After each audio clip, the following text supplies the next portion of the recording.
Le cancer est une maladie redoutable qui se manifeste sous plusieurs formes et qui peut atteindre toutes les parties du corps humain.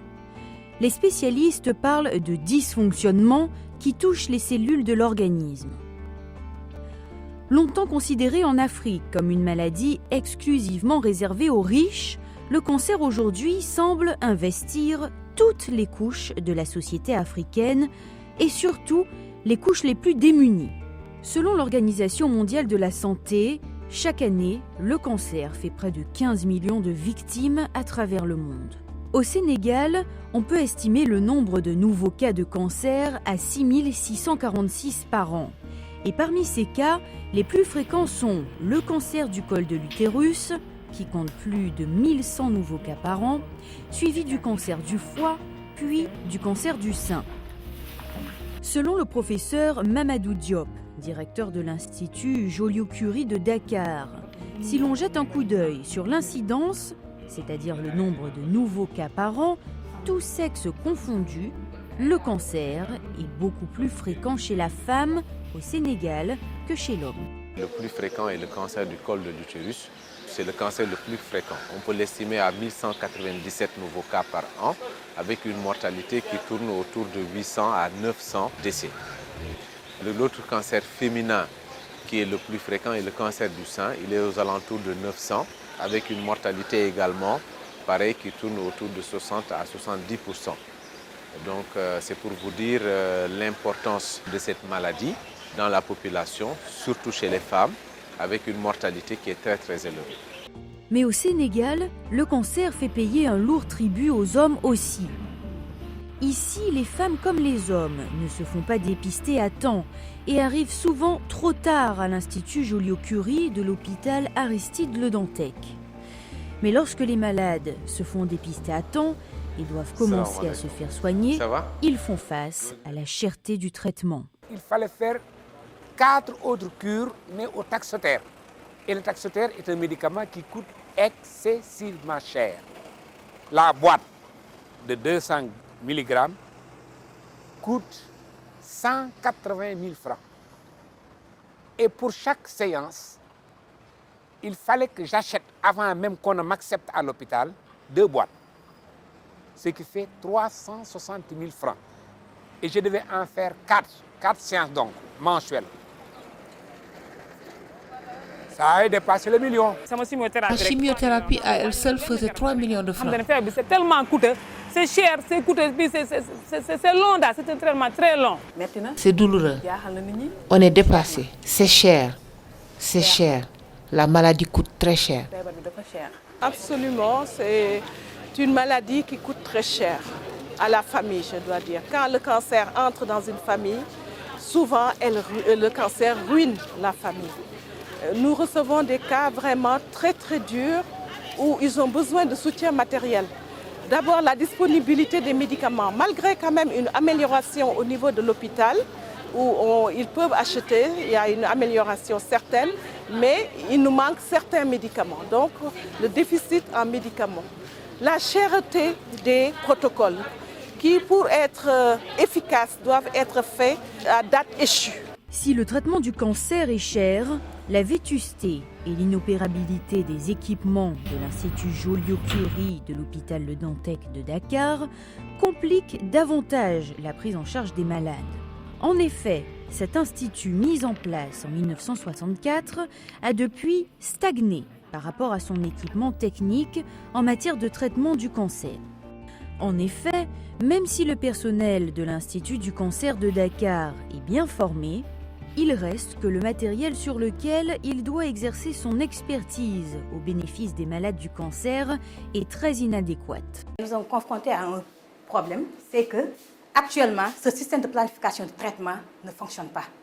Ça fait presque 6 mois que nous ne parvenons plus à faire de la dosimétrie. Cette dosimétrie, c'est ça qui nous permet de définir la dose des organes à risque, les contraintes de dose. C'est avec ça que nous définissons non seulement le volume cible, mais aussi les contraintes de dose.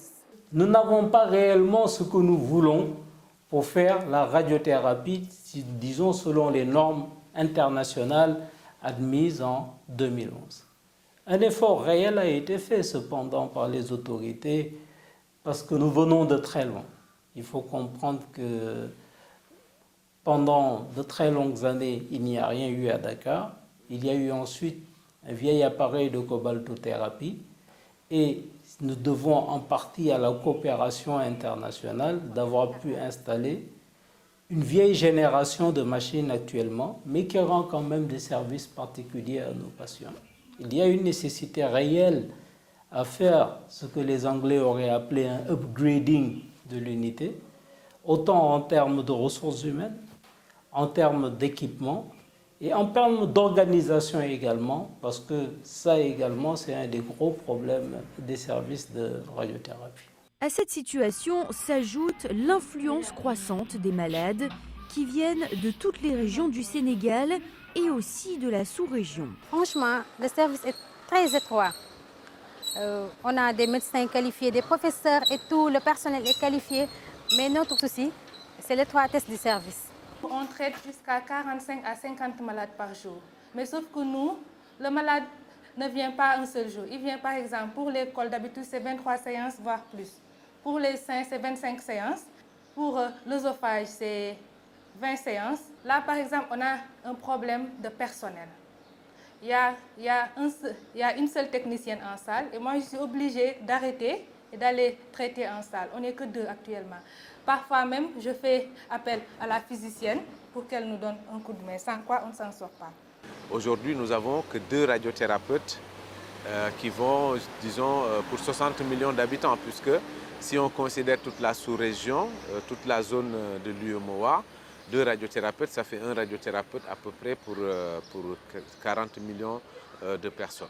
Donc, inutile de vous dire que c'est plus qu'insuffisant. En matière de chirurgiens oncologues également, il y a un déficit très très important. Nous sommes à 4 chirurgiens oncologues également pour toute cette population-là. Les chimiothérapeutes également, le déficit encore est beaucoup plus criard, puisqu'il n'y a que 2 chimiothérapeutes au niveau de l'Institut du cancer. Donc le déficit en ressources humaines est extrêmement important. Et il ne s'agit pas seulement des médecins, il y a également le personnel paramédical qui doit être formé. Il faut des infirmiers qui sont spécialistes en chimiothérapie, il faut des techniciens manipulateurs en radiothérapie. Donc il y a un déficit à tous ces niveaux-là. Il y a également les pathologistes. Le pathologiste, c'est celui qui fait le diagnostic du cancer. Donc quand nous recevons un patient chez qui nous suspectons un cancer, nous faisons un prélèvement que nous envoyons au pathologiste. C'est le pathologiste qui regarde sur son microscope et peut nous certifier que c'est un cancer. Donc ils ont un rôle clé. Et il n'y a que 7 au niveau du Sénégal, ils sont tous au niveau de la région de Dakar. Si l'on sait que la tranche d'âge à dépister comporte aujourd'hui près de 3 500 000 femmes, on comprend aisément les causes du développement de la maladie au Sénégal. En outre, les malades du cancer devant se prendre en charge eux-mêmes au Sénégal, la tâche devient alors plus rude pour eux. Pour l'instant, une grande alternative se présente, la Ligue sénégalaise contre le cancer, LISCA. La Ligue sénégalaise contre le cancer est une association qui œuvre dans la lutte contre le cancer, dans l'information, la sensibilisation et tout ce qui est appui et soutien aux malades. Pour ce qui est traitement, chimiothérapie, diagnostic du cancer. Une de nos principales missions, c'est rendre accessible l'ensemble des éléments de diagnostic et de soins par rapport au cancer.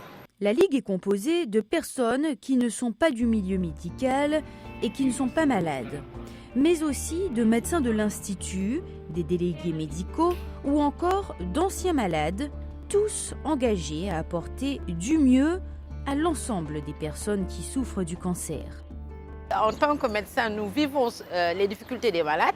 C'est pour ça qu'on a décidé en fait, de faire revivre cette ligue-là pour pouvoir aider les malades. Les malades qui viennent à l'hôpital, ils n'ont pas les moyens de faire d'abord le diagnostic de leur maladie, puis de se prendre en charge parce qu'au Sénégal, il n'y a pas une sécurité sociale, il n'y a pas une prise en charge. Pour le Sénégalais moyen, le Sénégalais qui ne travaille pas, il n'y a pas de prise en charge. Tout ce qui est mammographie pour le cancer du sein, frottis pour le cancer du col, donc rendre accessibles ces examens-là aux femmes et à la population sénégalaise. Cet engagement de la LISCA est effectif. En effet, malgré ses faibles moyens, la Ligue sénégalaise contre le cancer réussit des actions dans la prise en charge à la satisfaction des malades qui se présentent à elle. Toutes les portes sont fermées. Seule la porte de la Ligue s'est ouverte. Seule la Ligue m'a aidée et personne d'autre. Pour la chimiothérapie, qui doit se dérouler sur plusieurs jours, l'Institut ne dispose que de 7 lits. Et très souvent, les malades se retrouvent à 2 par lit. La solution, c'est qu'on ait dans nos hôpitaux des plateaux techniques qui nous permettront de prendre en charge le prélèvement. Donc il faut un investissement financier parce que dans les laboratoires à l'extérieur où on travaillait, on avait du plaisir à travailler. Ici, on a toujours du plaisir à travailler, mais on travaille dans des conditions très très difficiles. Parce qu'on sait qu'on n'a pas aux malades toutes ces chances de guérir. Il faut un investissement, c'est que de la finance, il faut de l'investissement financier. Il faut faire un centre anticancéreux qui n'a plus sa place dans un hôpital avec les difficultés de cet hôpital-là. Il faut construire un centre digne du Sénégal, digne de la région de Dakar, donc sur un nouveau site. Et il faut des mesures d'accompagnement par rapport à la formation. Il faut former, envoyer dès maintenant des spécialistes, surtout en radiothérapie et en chimiothérapie, puisque nous avons ici la capacité, nous avons un DES en chirurgie oncologique.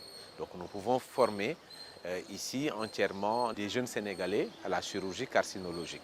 Il faut simplement des mesures d'accompagnement concernant les conditions de formation et puis donner des bourses aux Sénégalais pour pouvoir les inciter à s'inscrire et faire la chirurgie oncologique. Donc c'est très très important les infrastructures, avoir un nouveau centre équipé qui aurait peut-être 2 accélérateurs de particules, c'est très très important, qui aurait 4 blocs opératoires et qui aurait toutes les autres infrastructures et services qui travaillent dans le domaine de la cancérologie. En attendant, la Ligue sénégalaise contre le cancer s'active sur ses nombreux projets, parmi lesquels celui du parrainage des malades par de bonne volonté qui prennent en charge un ou plusieurs malades. Mais la Ligue a aussi développé un système d'urnes de collecte de fonds. Ces urnes nous servent à réaliser l'opération Octobre Rose. Donc, Octobre Rose, c'est notre opération principale pour le mois d'octobre, qui est le mois du cancer du sein. Donc cette opération nous a permis l'année passée d'offrir une mammographie à 15 000 francs à plus de 800 femmes sénégalaises. Donc ce sont des opérations pour rendre plus accessibles les examens de diagnostic du cancer du sein. Récemment, l'ALISCA, en collaboration avec l'association Éducation Santé de la Première Dame du Sénégal, a organisé un téléthon qui a permis de rassembler plus de 140 millions de francs. C'est grâce à cette somme qu'on a pu prendre en charge 134 malades, à hauteur de 1 million par malade. Sans la Ligue, là, je l'ai passé. C'est ce que je crois fermement, que sans la Ligue, aujourd'hui, je ne serais pas là. Ils m'ont aidé. Et c'est pourquoi je prie de tout cœur que cette Ligue soit aidée, que cette Ligue soit soutenue, afin qu'elle puisse venir en aide à ceux-là qui en ont besoin.